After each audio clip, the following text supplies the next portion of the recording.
George Hotz is the founder and president of Comma.ai, which is building vehicle automation technology based on machine learning. And thank you so much, George, for being with us today. I guess I want to start off with your slogan. Comma's slogan is "Making Driving Chill," which I think is super awesome. We are big fans of Tesla Autopilot and stuff on this show. I'd love to know more about Comma.ai. Like, what essentially is it? How does it work? Well, so first off, to differentiate, our slogan is "Make Driving Chill." Maybe Tesla's slogan is "Look at this crazy feature." It's similar to Tesla Autopilot. We think of Autopilot like iOS. Apple is vertically integrated. You buy the iPhone, it comes with iOS. Tesla is vertically integrated. You buy the car, it comes with Autopilot. We're like Android. So we work across many different manufacturers, just like Android works on Samsung and LG and Motorola and Google Pixels. We work on Hondas, Toyotas, Volkswagens, Hyundais. And it's a box. Buy it. It's now $1,100. It was $1,000. Prices go up. And you put it on your windshield. You connect it to the car, which connects into the CAN buses. And then it looks at the road, decides where to drive, sends the commands, and the car drives there. So, I mean, essentially, it's I assume you've taken like a cell phone and maybe made it to work for what you need to do. Like, is it essentially a cell phone for the hardware part? We use cell phone pieces. So cell phones have this incredible economy of scale. If you can reuse parts of a cell phone, it's economically advantageous. And so do you have stereoscopic cameras on it? No. So it's kind of a myth that humans use stereo to drive. You don't need stereo cameras. So the human stereo baseline is about 5 inches. The baseline is the distance between the cameras, right?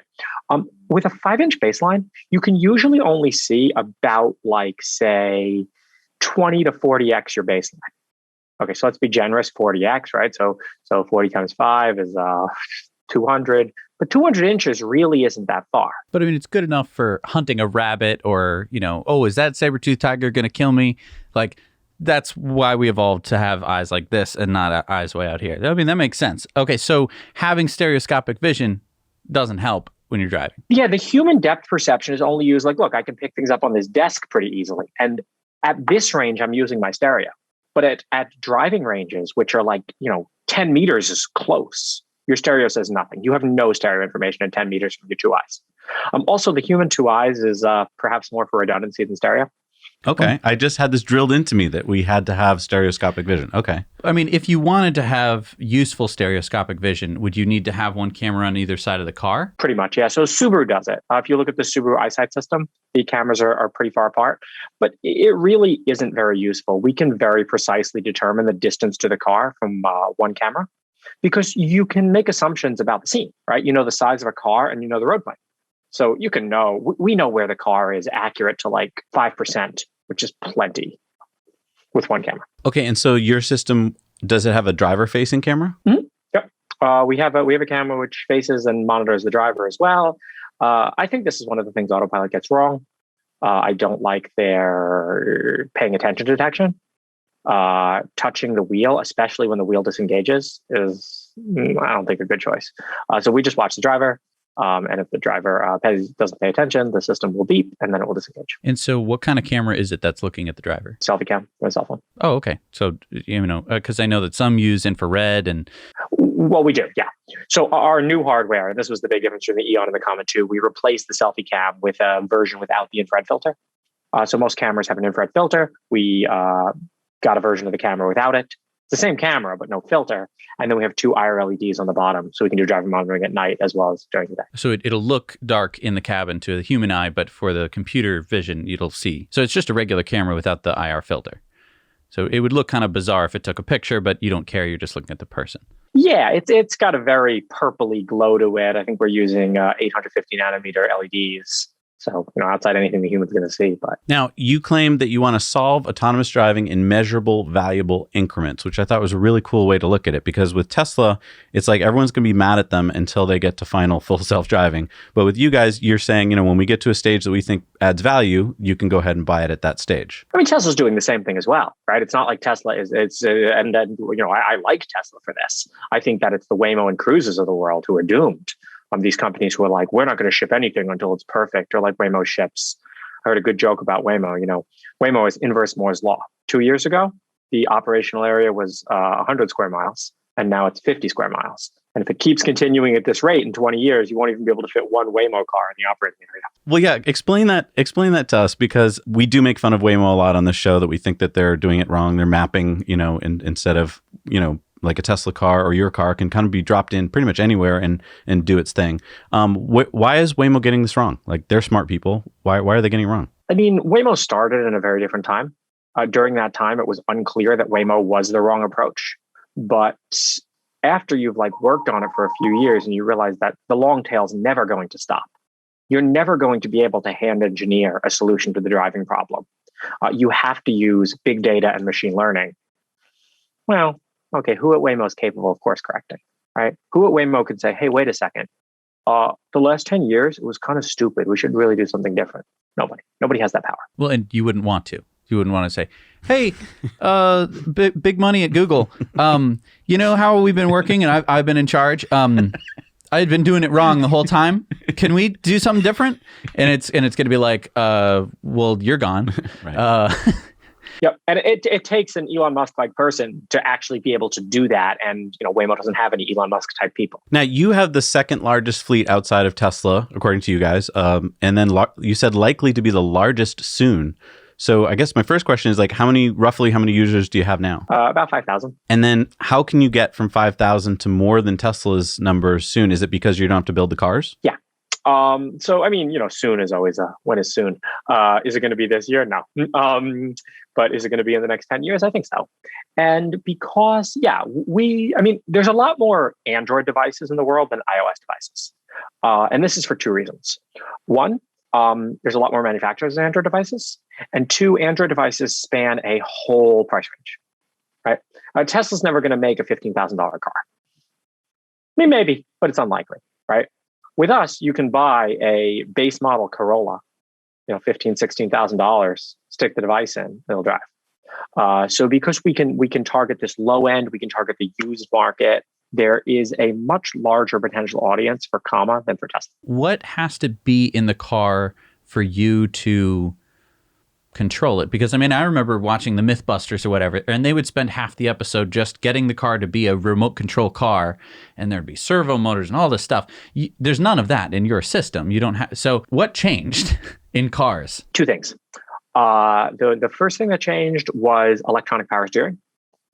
So most cars made after 2016, I think actually almost all cars made after 2016, 2017 have electronic power steering, meaning that power steering used to be hydraulic. It was a hydraulic pump, which would be on the accessory belt, and it would keep pressure in the hydraulic system for steering. The problem is you have to run that pump continuously, even when you don't need power steering, and this would burn about 1 mile per gallon. So if you want to make your car 1 mile per gallon more efficient, replace the power steering motor with an electric power steering motor. And the beautiful thing about electric power steering motors is they're controlled by software. So there's a command on most cars that you can say, hey, put some torque on the steering wheel. That's how we do steering. All cars are gas by wire since we had fuel injection. So that's go back to the mid 90s. And then brakes, vehicle stability control allows the brakes to be electronically actuated. Not always well enough. Tesla actually, the original Model S couldn't run the brakes automatically, but they added this thing called the iBooster. And then the iBooster could do continuous, the brake pump was rated for continuous duty. Brakes are electronic, steering's electronic, gas electronic. So what's the limiting factor on getting more users then for you guys? We're not interested. What would I do with more users? Well, more money. I don't know. What, you don't want more money? Not really, no. I want to solve self-driving cars, right? I want the right number of users. Could we do anything with more data right now? Not really. We want to, I'm not saying, we want no money. We're not idiots. I want enough money to run the company profitably. And we had a fairly, not super profitable, but we made money on the whole in 2020. But I think you're breaking the rules of capitalism here. You're supposed to say, I want all the money. Give it to me. I want all the money too. I'm not opposed to all the money. I don't need all the money now, right? Like the short-termism that has invaded capitalism, I think is incredibly destructive to long-term value creation. I don't want $1 billion tomorrow. I want $1 trillion in 10 years. And so you're essentially doing that. You're solving for that now because you're working on full self-driving while you're selling units to interested parties. Because it's not the easiest thing in the world. It's not like slapping on a new bumper sticker. But not quite a bumper sticker, but it's easy now. It's real easy. Anyone can do it pretty much. Like if you've ever installed a GPU in a computer, it's on par with that. It's like if you're comfortable at all doing these things, it's easy to do. It takes about 5 minutes. For example, I rented a Toyota Camry when I went up to Seattle, and it took me 10 minutes to install it.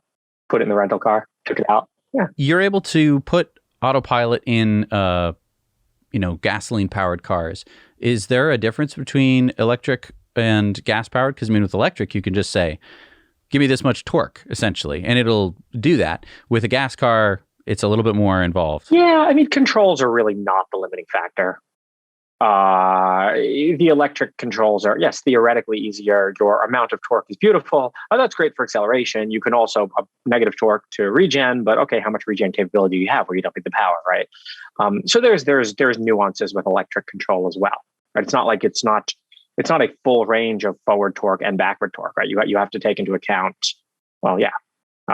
there's a reason that cars still have mechanical brakes, and it's not just for redundancy. You only get so much regen. And I assume steering is probably more important than acceleration control. Yeah, the gas is already, it's gas by wire. So, okay, the unit is not torque, but it's pretty easy to put a closed loop. Like we have a closed loop control on the acceleration of the car, right? We press the gas a little. We see how much it accelerates. If it's more than we wanted, we back off. If it's less than we wanted, right? And then you can like feed forward. That like simple controls. Our controls are dead simple. Like there's nothing fancy there. It's a PID loop. Now, we were checking out some makes and models that you guys can support on your website. And we were wondering, there's a lot that you do support, but there's a lot you don't. Like we were wondering about like the Bolt and the Volt. Like if you had a timeline on some of those, is it hard because you have to actually physically have the car in-house to write the code for it? Oh, no. So we do support the Volt. We have about 150 volts. There's people online porting it to the Bolt. Basically, you need two requirements for the car. Your car needs to have lane keeping assist and adaptive cruise control. We could relax those requirements, but because that's so common on cars today, we haven't really felt a need to. So OpenPilot just merged its 100th car. So I think we're at like 105 cars we support right now. We do not own 105 cars. Most of those cars are user. OpenPilot is open source. There's a lot of very talented people out there. Hey, I want to support my car. Okay. It's a bit of pull request. So we've talked a little bit about the hardware of the car. It's essentially a bunch of smartphone components, cheap and easy to acquire. And then you hook it up into the car, and the car, if it's supported, has all the stuff that you need. So then what's the brains behind it? You just mentioned OpenPilot. What is that? So OpenPilot is the software that runs on, it's not like what really is a smartphone. It uses some smartphone components. It still does run Android, but like there's no, like, we ripped all the Android stuff out. The thing is written mostly in C++ with a bit of Python. And this is a piece of software you can download, github.com/Comma.ai/OpenPilot, installed on the device. And it's running, the basic components are pretty much, there's a model, which is a deep learning model that looks at the picture, says, here's where I want to drive. And then there's controls. And the controls is like, okay, here's where you want to drive. Here's how I know how to send the commands to a Toyota Corolla 2020 to actually make it go in that path. And so it's called OpenPilot because it's open sourced. What does open source mean? I think a lot of people don't fully understand it. So it means, it can mean different things. But so OpenPilot specifically is MIT licensed, which means the source code is available. You can go on GitHub and download it. And it's MIT licensed. So aside from, suing us, you can do pretty much anything with that code, right? Like the code has no warranty for purpose. So we don't promise you it will do anything. But hey, if you can figure out how to make it do something, that's your legal right. And why did you want it to be open source? Because if you're playing in an ecosystem, like Android had to be open sourced, right?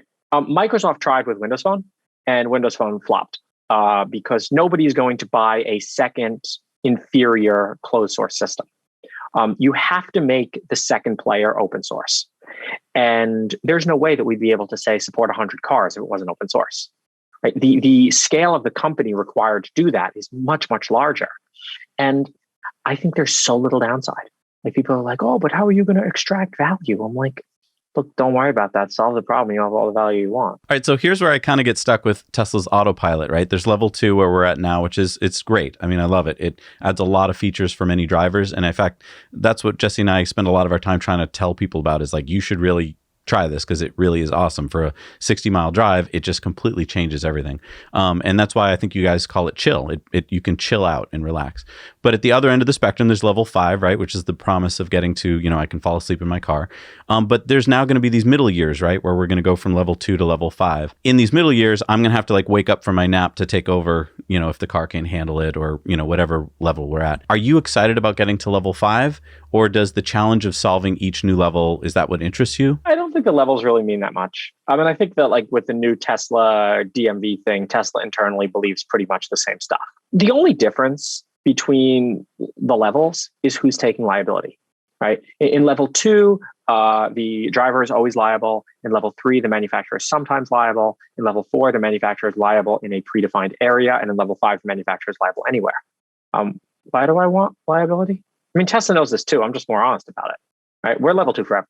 And so that means for me as a driver, so, and you're saying forever, meaning 5 years from now, when you have something that can drive me from A to B, right? Mm-hmm. Yeah. And but that is still very much in level 2. We absolutely want to build the type in your destination, zero disengagements.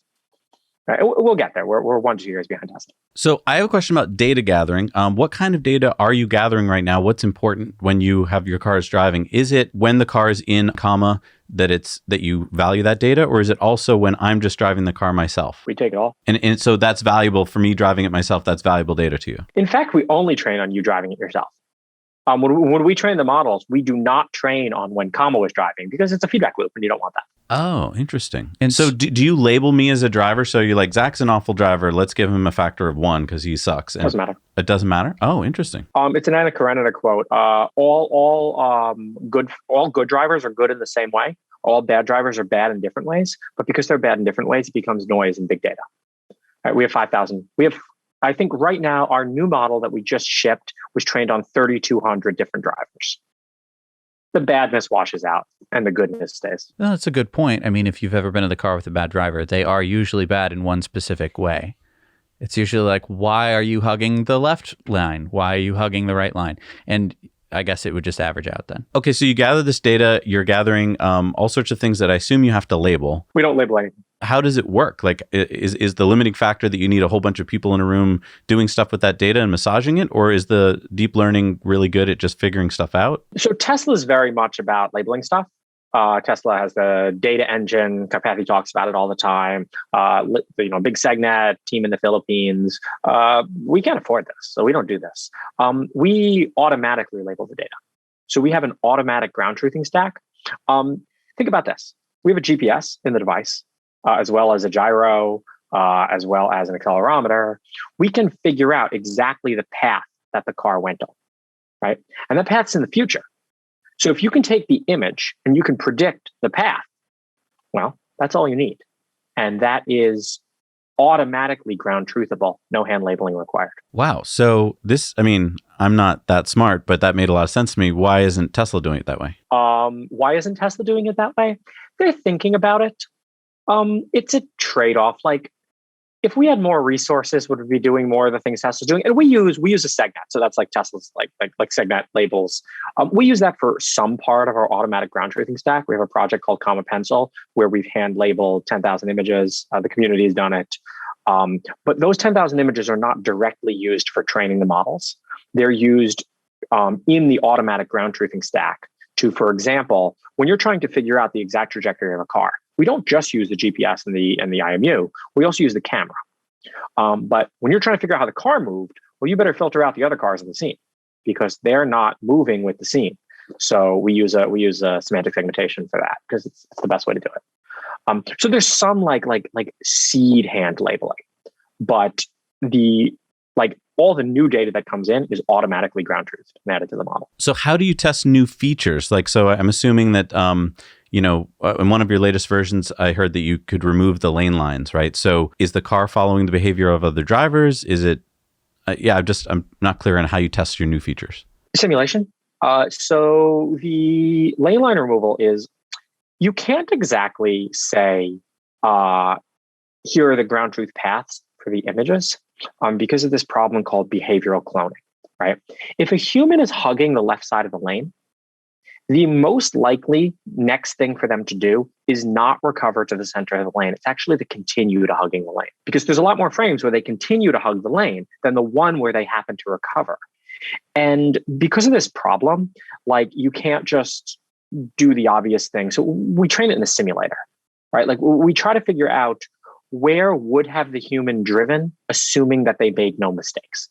And that's how we did it. And we've gotten so good at this now that we actually no longer need the lanes as input to the driving policy. So, like, for example, it's a big problem. Think about when there's like an input and like a merge. Someone else is coming in, and it's like here, and then like the lanes look like this, right? Okay, so the lanes look like this. Where do you position the car? It's not really the center of the lane, but it's not also hugging this lane. It's kind of like you move over a little bit, right? I don't think Autopilot does this kind of subtlety that well. Our model didn't do it well when we were using explicit lanes. It's really hard to code. You have to learn it from data. It's a good point. I mean, my Tesla, when there is the merge that you're talking about, as soon as one lane disappears, it goes, center of the lane, quick, let's get over. And You're like, whoa, why are we going this way? And we just tested out Ford, the Mach-E the other day. Exact same thing. It was like, hey, I'm not in the middle of the lane. I should be moving across the highway here. So it's interesting to think that wouldn't be the right, like, and that was just programmed in, I'm assuming. It was just like, you should probably be in the middle of the lane, and which sounds great until the lane becomes 2 lanes wide and the car's in the middle and everyone else is like, that's not how you're supposed to drive. Tesla deals with some of this subtlety in okay ways. All the other manufacturers I've seen are completely hopeless in dealing with it. But does that have to be human coded for them to fix it? That's about different strategies, not for us. No, we learn it from data. This is, with the launch of this laneless model, and you should really try it out. The 083, it's a toggle now. This is an edge we have over Tesla now. Tesla has a bunch of things over us. They have a bigger fleet, they have better cameras, better hardware. But I think our machine learning is a bit fancier. Now, what is your progression with disengagement? I know that when I was hearing one of your recent interviews, you were at about a year ago, I think you were at 1 disengagement for every 100 miles, something like that. You said when you got started, it was like 1 every 10 miles.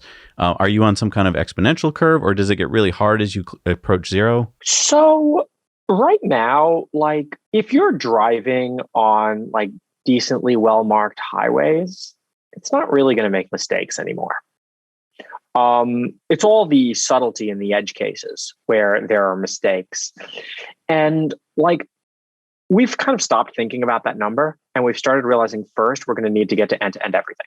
So that laneless lateral is end-to-end lateral, but our longitudinal is still very hand-coded. Our longitudinal is still very based on detecting a car, knowing the speed of that car and computing. Now, you can't really do this, right? We have to first move to end-to-end longitudinal, and then we're going to think about disengagement numbers and driving them down.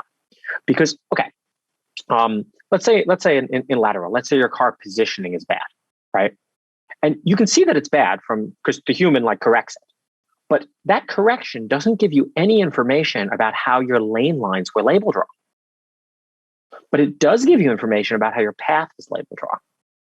And that's why you need end-to-end before you can really focus on driving down disengagement. And so what is end-to-end? End-to-end means that the model is driving without reference to like things like lanes and cars. It's just saying, here's the path I want you to drive. And 083, we've done it now for lateral. We just have to do it for longitudinal. So handwritten code, you'd say like, here's where the lane lines are. And then I'll have some system try and path the car within the lanes. And I want it to be in the middle, let's say. End-to-end is saying like, don't worry, human coder, I got this. I will figure out where the lane lines are and decide where the car goes. Mm-hmm. Maybe it uses the lane lines, maybe it doesn't. It'll just say, here's where the car should go. And that, assuming, is going to like take into account other things entering the lanes, like, deer running across the road and trucks running into your lane and stuff? It's going to take into account whatever the human took into account to decide the policy. So what's your limiting factor for improvement? Is it, you just said it's not users. You're pretty happy with the number you have now. Is it data? Is it labeling? Is it processor speed? Is it sensors? Like what, or is it just time? It's none of those things. It's bugs. When you write like traditional classical software, right? Like say you're writing Zoom. If there's a bug, maybe Zoom will crash, right? That's pretty easy to see. And then you can like do like a crash report and you can debug that. The problem with having bugs in machine learning is you have a bug. Let's say every 1 in 10 lanes you didn't label, right? Well, it's not going to totally break your system. It's going to subtly break it. It's going to perform maybe 10% worse than it should. Right? Then it turns out you have like 10 of these bugs, and each one makes it 10% worse. Every time we fix a bug, things just get better. So that's the limiting factor. Debugging, testing, validating all of our models, and like making sure that we're always moving forward. Because sometimes you'll make a change and part of it will get better and part of it will get worse. And so what does the future of Comma.ai look like? I mean, in terms of, are you going to need to add more cameras at a certain point? I mean, like, how do you cross an intersection while only looking forward, right? People always ask us about more cameras. Yes, of course we need to add more cameras. Almost none of the disengagements today are caused by a lack of cameras, right? Like that stupid lane placement thing, right? That doesn't have anything to do with cameras. I mean, there's so much you can fix still with one camera. And when it comes time, what, you think we're idiots? You think we can't build a device with 3 cameras? This isn't that hard. Like the machine learning is hard. There's hard problems here, and it's not building the thing with 3 cameras. I can go to any Foxconn, Samsung and be like, yo, like 3 cameras. And they're like, yeah, we know how to do that. It's like the iPhone, but spread them out a lot more. So how about this age-old controversy, Lidar versus cameras, that we've heard with Elon a million times? I mean, Elon recently tweeted that he's not even going to use radar anymore.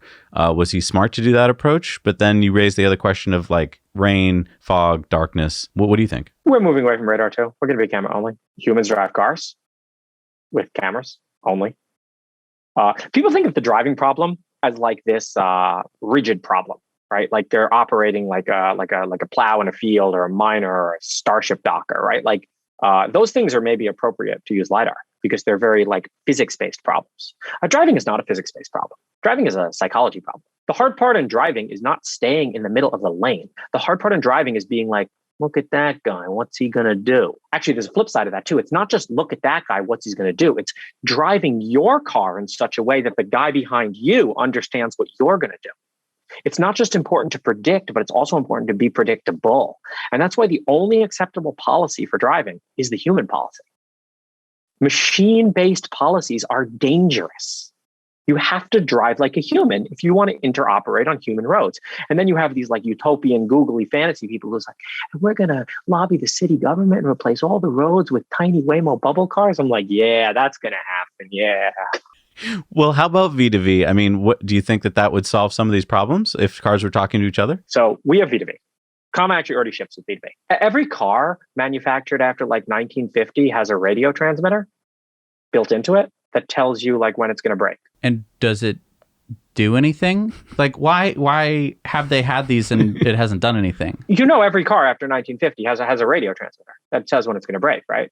It's in the petahertz range. So it's very high frequency. But the nice thing about it being high frequencies, it's easy to localize. You can see like the higher frequency, low frequency radio waves is hard to figure out where they're coming from. But high frequency radio waves, you can see exactly where they're coming from. And yeah, the Comma 2 ships with a sensor that's capable of receiving these radio waves. And we know when the car is gonna break. I know the transmitter, but like how many cars have receivers? So the receiver is more and more common. The warning. Okay, so by the way, guys, I'm talking about brake lights, right? Brake lights are radio transmitters. Oh, brake lights. Receivers, right? Like people think, oh, it's radio. What is light? It's electromagnetic radiation. Yep. Okay. And it's great because it's so high frequency, you can localize it so well, right? Like this is the joke of V2V. We have brake lights and blinkers. Guess what? That's all you need. I see. And so that is V2V. We've had V2V for the. We've just been overlooking it all these years. I gotcha. Of course, right? And people think like this new system is going to be better at like much lower frequencies, which you can't localize. It's some very complicated protocols. Like the brake light protocol is very simple. It's great. But I mean, what about corners and stuff? You can't see, these high frequency radio waves. Light isn't so good at penetrating, solid objects.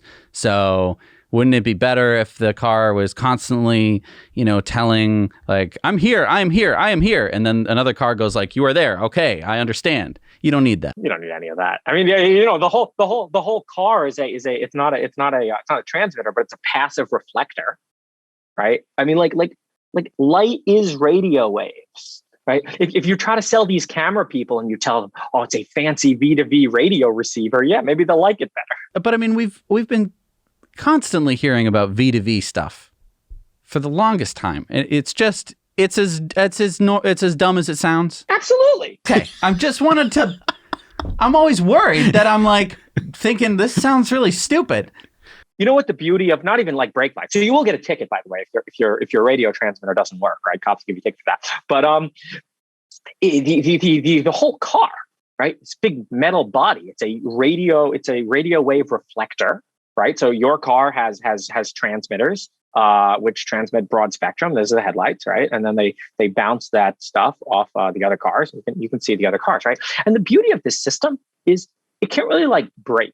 Right. The second, you want to put software in the loop?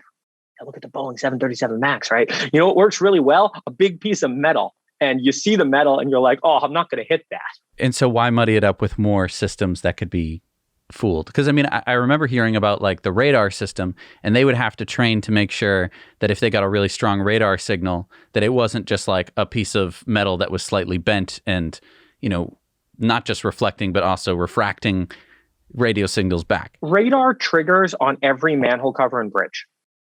Okay, and this is like, I don't, we kind of want to move away from radar for the same reason. So like for a while when Autopilot first shipped, radar was our primary sensor and we had a backup vision system. Now vision is our primary sensor and we use radar as the backup because vision just is more reliable. Radar, like for example, so you think the bridge and the manhole cover problem, right? And they will show up identically on automotive radar to a stationary car. Right. So you're like, well, these should be easy to disambiguate because like manhole covers are down here and bridges are up here and cars are here. Right. But the radar has really no resolution in this axis. Whereas a camera, tons of resolution. Right. I got like 1,000 pixels. So when someone finally wins this game of full self-driving, let's say it's Tesla, is it the kind of thing that other players will be able to reverse engineer and come up with a couple of years later? Or is it the kind of thing where once someone wins it, it's really hard to figure out? Part of the beauty of us being open source is luck. Again, maybe I don't play capitalism right, but I like making money, but I also like the idea of just obliterating billions of dollars of value. All these people who think they're going to solve self-driving cars and then rent seek, losers. I'm going to solve it and give it away for free. And then there'll be no access to compete with us. So you ask, like, is it something someone can reverse engineer and figure out? They don't even have to. They can just download Autopilot. It's free. Now, we've posited a bunch of ideas on this channel. We had a 10-part autonomous driving future series where I talked about the future will be, much safer. There'll be less traffic deaths, likely a drop of 2 to 3 orders of magnitude of deaths per year. Traffic will disappear. The number of cars on the road will drop by like a factor of 10. Parking lots will disappear. All this kind of stuff. Am I crazy? I agree with some of what you said. So driving fatalities will decline. They will continue to decline exactly on the same curve that they have been, right? Like there is no discontinuity for autonomous vehicles. It's going to be the exact same. When you look, at a car like 50 years ago, deaths per vehicle mile traveled, it was insanely high. And then like you looked at the car and they were solid pieces of steel. Like somebody didn't, take high school physics and learn about momentum. They're like, we'll build a really rigid piece of steel and then it'll hit something at 30 miles an hour and someone will die, right? Like today, I could crash a car into a brick wall at 45 miles an hour and like get out, walk away and be like, yo, sorry, car. Right. And this is, especially like Tesla without having no engine in the front. Right? That whole thing's just a crumple zone. So cars will continue to get safer on the exact same trajectory. Vehicle fatalities will fall as they happen. In terms of less traffic and less cars on the road, I don't know about that. You can say that traffic might decline, right? Like if you think the cause of traffic is people slamming on their brakes, maybe we could start to see some alleviation of traffic if more people start using good adaptive cruise control systems. So, I mean, let's say like in, 2 or 3 years, you have a really good open pilot system and you decide I'm going to want to sell a lot of these because I think, either the benefit to society or the benefit to yourself or for whatever reason. And pretty much all cars on the road now have open pilot in them, and most people want to use it most of the time. And it can do most of the A to B driving, so everyone's kind of, chilled, relaxed, there's a lot less road rage, and the cars hopefully work together are just a little bit less terrible than human drivers in terms of, contributing to traffic problems. do you think that traffic would be alleviated, or do you think that so many new people would want to get on the road? Yeah, I think so many new people are going to want to get on the road. I certainly don't see a reduction in vehicle miles traveled. Right? I actually see an increase. The more convenient you make something, the more people that will do it. I know that I drive more because I have Autopilot. Right? Like I drove up to LA twice in the last week, there and back, and I'm like, would I do that if I didn't have Autopilot? Probably not. Let's just say, I mean, do you think that the robo-taxi model is going to happen in the next foreseeable amount of time? In some places, in very limited places, in the same places where Uber is successful. In places like San Francisco and New York, yes, without a doubt, you're going to have robo-taxis. At some point, I don't think they're going to happen anytime soon, and I don't think they're ever going to pay back the massive investment that has gone into these robo-taxi companies. But yeah, I mean, cities, it's like, where is public transportation possible? Right? It's like that. Are the majority of cars on the road going to be robo-taxis? No, because the majority of cars on the road aren't taxis. But I mean, let's go with Tesla's model. So as opposed to Waymo, where Waymo is pouring, just as much money as God wants to pour money into it to make it work, and it'll probably never pay itself back through cheap ride-sharing rides. But let's go to like a Tesla model where the dream is that you own your Tesla, and then you go to work and you say, "Bye, car, go make me some money," and it says, "I will go do that." Do you think that that's a viable model? Maybe, but it is certainly more than 5 years away and probably more than 10 years away. And beyond that, it's kind of just like trying to talk about what's going to happen in 10 years is really difficult. Trying to talk about like paradigm shifts, like discontinuities 10 years from now. You know what I can talk about pretty confidently 10 years from now? CPUs are going to be about 32 times faster than they are today. Or like faster, cheaper, Moore's law. Because Moore's law will continue, right? It's held for 40 years. I think it'll continue to hold for another 40. Predicting this massive shift to robotaxis, I don't know. Well, I mean, that's very interesting. So, I mean, you can decide what the computer might look like, but you're not going to be able to tell what it's going to be in. Yeah, and like to talk about like new successful business models. Yeah, do I think this will happen? I think that it'll follow. If you plot the growth rate of Uber, I think that the growth rate of robotaxis will be similar. I don't think there's ever going to be like a huge jump discontinuity, and it will continue to go up. But are the majority of vehicle miles traveled going to be robotaxi miles in the next 10 years? I'll bet $1 million against it. Now, there's this legendary story about you helping Tesla to work on their self-driving back around, I think it was 2015, when Tesla was trying to get away from Mobileye's system and develop their own system. Can you tell us a little bit about that? Basically Tesla was looking to hire people to join the Autopilot Vision team. There was a contract dispute. I ended up starting Comma. Yeah, there's not much more to it than that. But let me ask you, is that what started to get you interested in this problem? And why is this problem so interesting to you? I mean, it's probably the coolest applied AI problem today. Also, like truck drivers, most common job in America. Maybe I like to build things that are like, you can describe it to a kindergartner, but the underlying technology is like mad complex.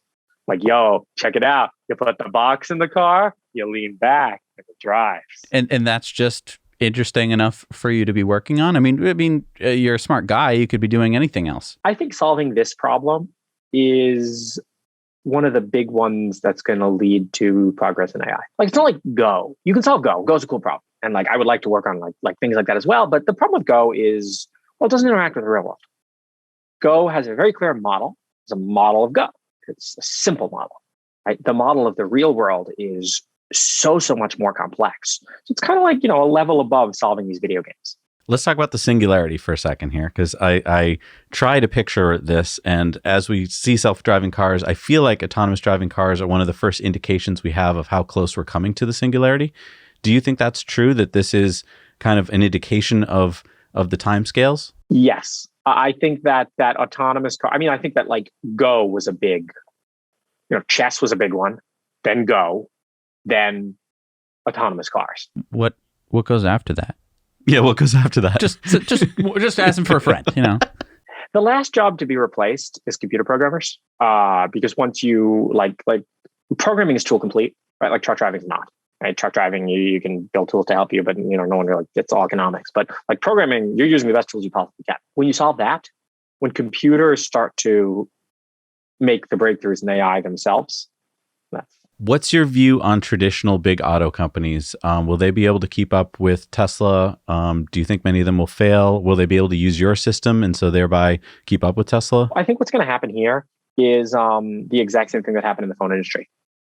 You're going to have the players like Nokia, who historically had dominated part of the space, and they're going to fall off hard. Maybe that's a Ford, maybe that's a Toyota, maybe that's a BMW, right? Like these big names where, kind of arrogant, right? And I think that there's going to be room for, companies like Hyundai, who are more agile, who've had more of an upstart. The first companies to embrace Autopilot have a huge head start, right? I don't pitch the automakers. I'm not talking to these people. If the automakers want to talk to me, I charge $1,000 for a phone call. Because it's their loss. I'm that confident in this that the automakers who choose to embrace, doesn't necessarily have to be Autopilot, but the automakers who choose to embrace a more modern approach to software are going to succeed. The car is a consumer electronics device. And so the success that you're seeing, is it because the cars are electric, because they have Autopilot in them, or because they're going to be able to have a lot more, fun casino-y kind of stuff in them? I think electric is going to happen. I don't think electric's really a selling point. I think electric is a selling point to some niche group of people. When you actually look, even people, when they think about the environmental impact of electric, it's that's great. You got a coal power plant over here, and the power comes clean through the wires into your car, but there's still a coal power plant, right? Modern cars that are getting 40, 50 miles per gallon, they have the same energy efficiency as electric for the most part. So, I'm big nuclear power. Once we start building a lot more fission reactors, maybe a couple fusion reactors, that's when electric cars really start to make sense. But if all of America switched to electric cars tomorrow, the power grid would collapse. Right? So you can forecast the growth of electric cars with the growth of the power grid. That's going to be the limiting factor. So no, I don't think electric's really a selling point. I think the selling point is the car as a consumer electronic device. When people start thinking about selling it the same way that they sell phones or TVs, I love TVs. Think about 20 years ago, the TV that cost you $5,000. Today, it would be a laughable joke. I can buy an $150 Roku TV from a TCL, on Amazon, and it's way, way better than anything anyone had 20 years ago, no matter how rich you are. So yeah, when cars start to embrace consumer electronicism. And what does that look like? What do you mean? So for example, every phone has OTA updates. Every TV has OTA updates. What cars have OTA updates? Let's see. Tesla, Autopilot. That's it. Volkswagen's trying. Oh, they're trying, but none of it shipped, right? These cars can't OTA. It's drive it back to the factory to get some software update. It's a joke. I think that the crazy part is that cars will have a hotspot in the car, and then it's but to update the maps, I need to go to the dealership and plug in a USB drive. It's just it's always astounding to me. But so you think that really OTA updates are going to be what's going to change the auto industry? OTA updates are one of the things on the path to embracing that you're building a consumer electronic, right? Another thing, again, I think Hyundai is doing a lot of this right. I have a 2020 Sonata. It's a great car. The company is Toyota, who are shipping do you want a 5-inch resistive touchscreen? Do you want something that wouldn't have even been competitive on a smartphone 10 years ago?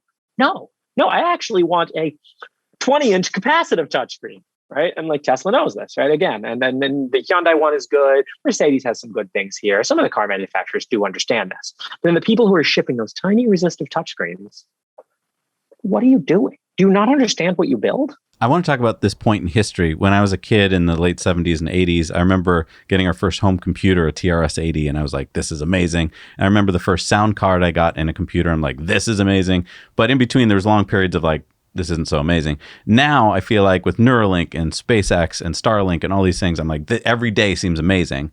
Does it feel that way to you, that we're just in this amazing period, or is it always just going to feel this way going forward? I find it interesting that the three things you described are Elon Musk companies. And I think that's a problem. That's a minority.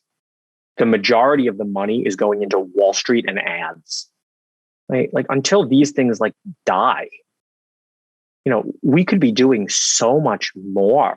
The fact that it's very few people doing anything is kind of concerning from a how the future is going to play out perspective. But it's very exciting.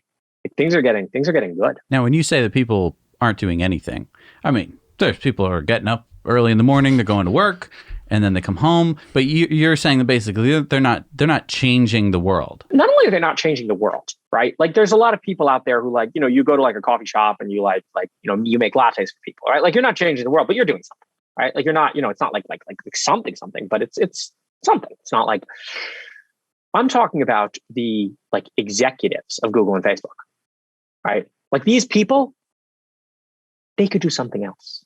They have a choice. They have so much capacity, but what do they go and do? They sell ads, right? The people who oh man, I used to brilliant kids in my high school, math and physics. What are they doing? Well, I joined a hedge fund. They pay me $400,000 a year.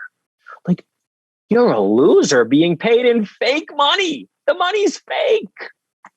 People are like, George, what conspiracy theories do you believe in? I'm like, I believe that in 1971, they made the dollar backed by nothing. And you all run around and compete for these fake dollars. They're like US points, Fed coin.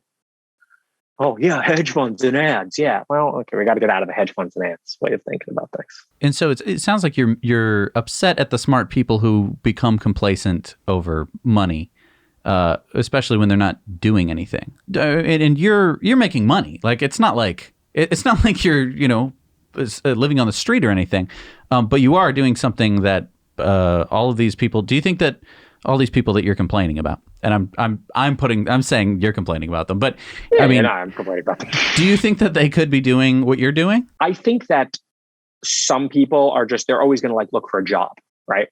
Some people, that's just who they are, right? They're not going to go out and start something. And this is fine.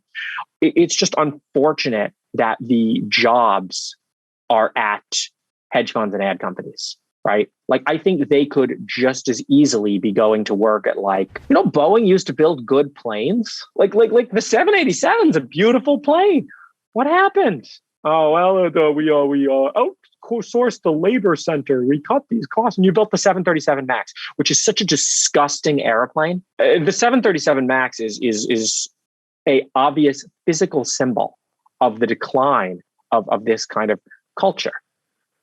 They were too cheap to raise the landing gear. So they stuck the engine out too far. And now the plane's unstable when it looks like this. So they put in some software to detect when it looks like this and make it go like this. But the software messed up and it kept detecting it was going like this. So it went like this and like this and like this and like this. And then, I see that Comma.ai is hiring right now.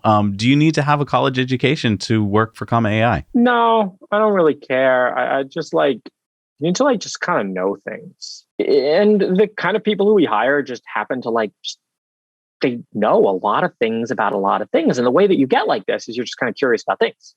And you start looking up things and it's way more than someone who took a college education and those people don't know things. Those people followed a 4-year course curriculum where maybe they learned what was in the course or maybe they just learned enough to pass the test. So on my interviews, I'll ask questions in ways they've never heard them before. And that's how you can tell whether these people actually know things or whether they studied for tests. And I mean, if you were king of the world, it sounds like you kind of do sometimes, and sometimes you sound like you don't want to be.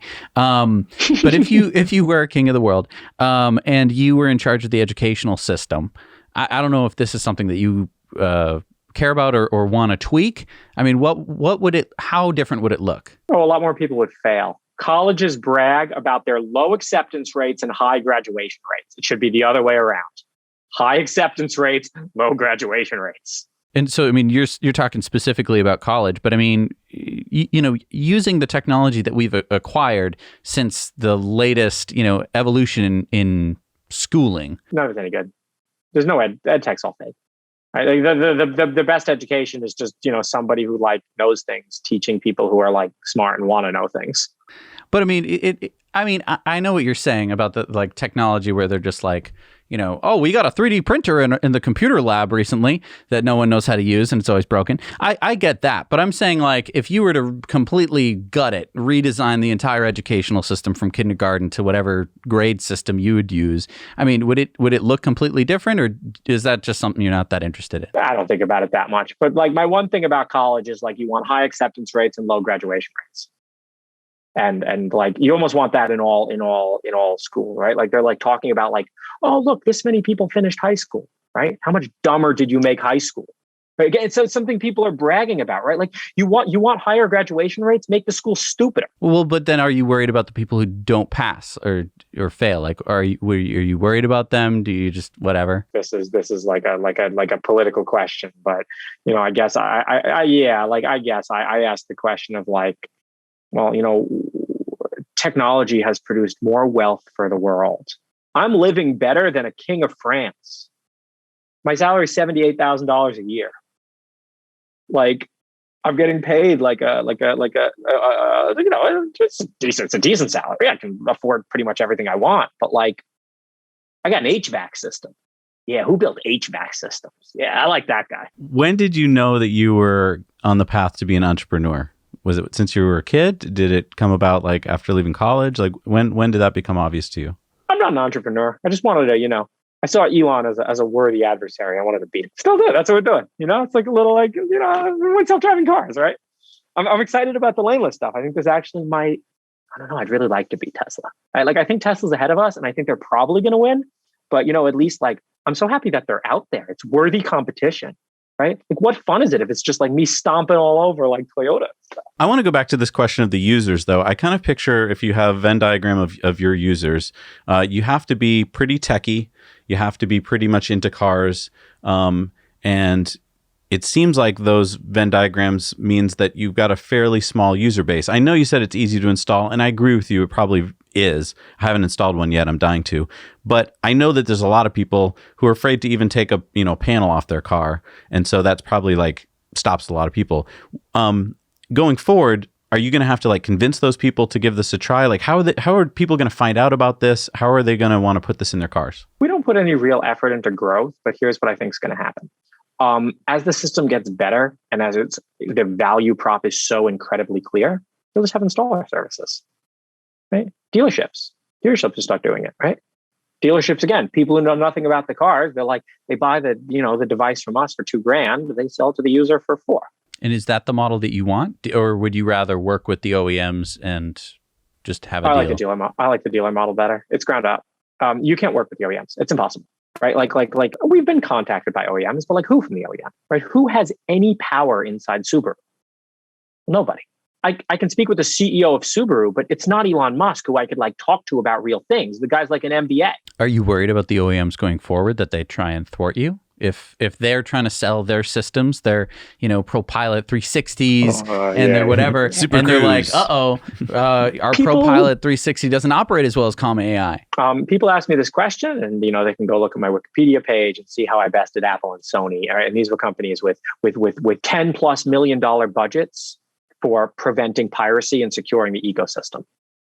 You think that Toyota or Ford is going to stop me? So I mean, and they can't really just pull out the plugs, they can't, or whatever, right? Like, not really. No, like we tap into the camera. They'd have like to change the plugs to try to thwart us is like, okay, they could make installation more difficult, maybe, but it would also make installation for them more difficult, right? If they're willing to like burn, this is a crypto saying, like you can't defend against a suicidal whale, right? If the car companies wanted to burn and make their stuff worse just to keep us out, then yeah, they could do it.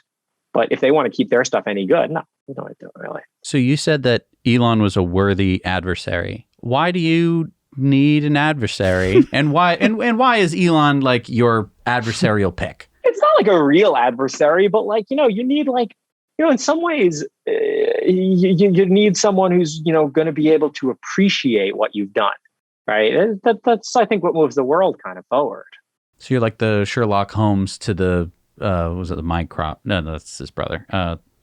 Moriarty. Yeah. Moriarty. Yeah. I'm the Moriarty. Elon could be the Sherlock. I'm the Moriarty. All right.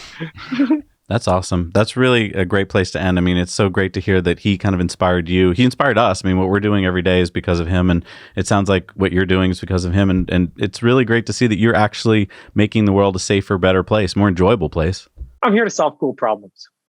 Just for intellectual glee.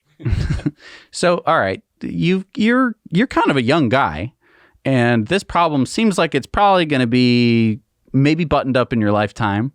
Have you and your lifetime, I've heard, is going to be pretty long. I'm gonna live forever, but yeah. So, I mean, why aren't you working on immortality first? Why are you working on this problem and then immortality? This problem is solvable. Oh yeah, they're going to be solved in 5 or 10 years. But like, why not? Wouldn't you want to get ahead on the immortality part? Then you'd have plenty of time to worry about everything else. I don't think it's, I think that there's not really I've been studying bio, but like, I don't really have a good, again, it's very hard to plan anything for 10 plus years in the future. Sure. I will bet heavily against immortality working in the next 10 years. Good thing I don't need it to. And I would bet on self-driving cars. I would bet on superhuman self-driving cars in the next 10 years. This does not mean robotaxis, by the way, but this just means that there are cars capable of driving at a superhuman level on the road in the next 10 years. That's awesome. That's the world I want to live in. Yeah. And I mean, less likely for you to die in a car accident if that's the case. So sets you up well for the next car accident. I just hope it's quick, George, thank you so much for your time today. This is a really delightful talk. I've learned a lot, and I can't wait to talk to you again. Awesome. Thanks for having me.